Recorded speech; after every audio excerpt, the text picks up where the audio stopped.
मुंबई महापालिकेसोबतच महाराष्ट्रातल्या एकूण 29 महानगरपालिकांसाठी उद्या मतदान होणार आहे. पण त्याच्या अगोदर काही अचानक केलेले जे चेंजेस आहेत इलेक्शन कमिशननं, त्याच्या विरोधात आत्ताच थोड्या वेळापूर्वी राज ठाकरे आणि उद्धव ठाकरे यांनी एक संयुक्त पत्रकार परिषद घेतली.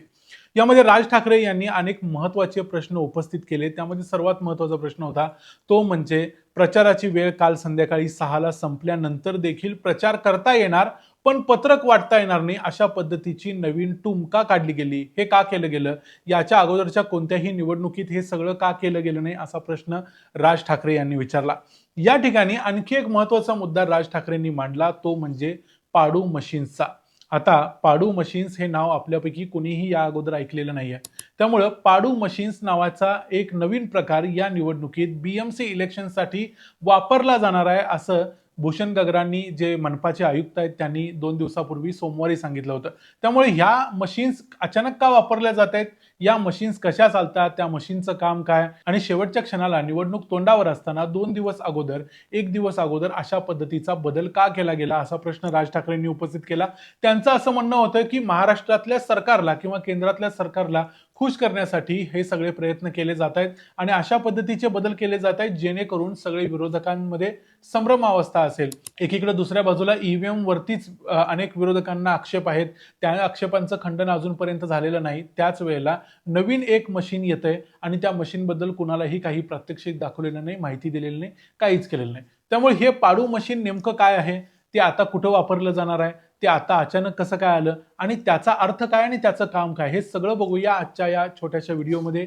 मी आहे रणजित यादव आणि तुम्ही पाहताय द मराठी बाणा. आतापर्यंत आपण इलेक्ट्रॉनिक वोटिंग मशीन म्हणजे ईव्हीएमचा वापर मतदानासाठी करतोय, ज्यामध्ये प्रत्येक व्यक्तीला ज्याला ज्याला मत द्यायचं आहे त्याच्या समोरचं जे चिन्हासमोरचं बटन असतं ते दाबल्यानंतर जेव्हा या मतदानाचं काउंटिंग केलं जातं त्यावेळेला एक बटन दाबल्यानंतर संपूर्ण प्रत्येक पक्षानुसार मिळणारी मतं ती समोर येत असतात. अशा पद्धतीचं काउंटिंगमध्ये याचा वापर केला जातो. ईव्हीएम वरतीच आपल्याला कुठल्या पक्षाला कुठल्या चिन्हासमोर किती लोकांनी मतदान केले हे समजत असतं. आता यामध्ये काही मशीन्स आहेत ह्या बऱ्याचशा जुन्या झालेल्या आहेत. त्यामुळं सरकारनं किंवा भूषण गेगराणी यांनी सांगितल्याप्रमाणे शासनाचा किंवा इलेक्शन कमिशनचा असा मानस आहे की इथं आता एक नवीन मशीन डिप्लॉय करायचं आहे. ते विशेषतः मुंबई महानगरपालिकेसाठी होणार आहे. या मशीनचं नाव आहे पाडू, म्हणजेच प्रिंटिंग ऑक्झिलरी डिस्प्ले युनिट. म्हणजे यामध्ये काय होणार आहे, जेव्हा ईव्हीएम काउंटिंगसाठी गेलं जाईल आणि काउंटिंगच्या ठिकाणी जर ते ईव्हीएम मध्ये काही एरर असेल, काही टेक्निकल ग्लिच असेल, तर त्यावेळेला ते ईव्हीएम कनेक्ट होणार नाही आणि त्याच्यामध्ये कुठल्या पक्षाला कुठल्या उमेदवाराला किती मतं मिळालेली आहेत ते दिसत नाही. त्यावेळेला या पाडू या मशीनचा वापर केला जाईल, ते त्या ईव्हीएमला जोडलं जाईल आणि त्याच्यामध्ये एक प्रिंट येईल की कुठल्या पक्षाला किती मतं मिळालेली आहेत. अर्थात व्हीव्हीपीएटी हा प्रकार एक दुसरा असतो, ज्यामध्ये प्रत्येक पक्षाला मिळालेली मतं त्यामध्ये पडलेल्या चिठ्ठ्यांनुसार मोजायची पद्धत जुनीच आहे. ती अगोदर देखील या निवडणुकीच्या अगोदर देखील वापरलेली गेलेली आहे. पण तरी सुद्धा पाडू ही एक नवीन मशीन इथं आणलेली आहे, ज्यामुळं संभ्रम निर्माण झालाय की ही मशीन नेमकं काय करणार आहे. ही मशीन वोटिंगमध्ये वापरली जाणार आहे, काउंटिंगमध्ये वापरली जाणार आहे, याच्याबद्दलचं क्लॅरिफिकेशन आलं नाही. तर इथं क्लॅरिफिकेशन हेच येणं महत्वाचं आहे की ही मशीन काउंटिंगमध्ये वापरली जाणार आहे, वोटिंगमध्ये ईव्हीएम वरच मतदान करायचं आहे. त्यामुळे इथं जो संभ्रम आहे तो इथं दूर करून घेतला पाहिजे आणि खरं तर हे इलेक्शन कमिशननं देखील अगोदरच सांगायला पाहिजे होतं. महाराष्ट्रातले 29 महानगरपालिकांची रणधुमाळी जवळजवळ 1 महिन्यापासून चालू झालेली आहे. 1 महिन्यापासून हे सगळं करता आलं असतं खरं तर इलेक्शन कमिशनला किंवा मुंबई महानगरपालिकेच्या जे आयुक्त आहेत त्यांना देखील ही गोष्ट 1 महिना अगोदर सांगता आली असती, जेणेकरून जे कोणी बूथवर बसणारे तिथले एजंट्स असतील त्या प्रत्येकाला या गोष्टीबद्दल समजलं असतं. त्यानंतर जे काउंटिंगला उपस्थित असणारे पदाधिकारी असतात, प्रत्येक पक्षाचे प्रतिनिधी असतात, त्यांना देखील या गोष्टी समजल्या असत्या. पण आता केलं जातंय या गोष्टीबद्दलचं पहिलं नोटिफिकेशन बीएमसीनं दिलेलं होतं ते 2 दिवसापूर्वी म्हणजे सोमवारी दिलं होतं. आता त्यानंतर उद्धव ठाकरेंनी निवडणूक आयोगाला प्रश्न विचारण्यासाठी एक लेटर देखील दिलंय, असं राज ठाकरे यांनी सांगितलं.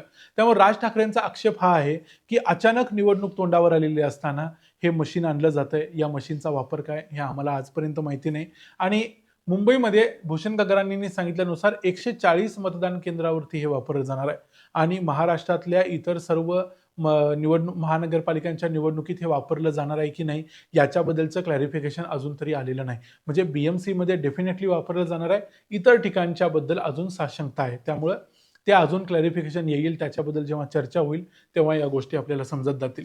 पण थोडक्यात पाडू मशीन काय आहे तर ते काउंटिंगच्या वेळेला टेक्निकल ग्लिच, कुठलाही एरर ज्यामुळं ईव्हीएम जेव्हा मतदान किती झाले काय झाले दाखवू शकणार नाही, त्यावेळेला या मशीनचा वापर केला जाईल असा त्याचा उद्देश आहे.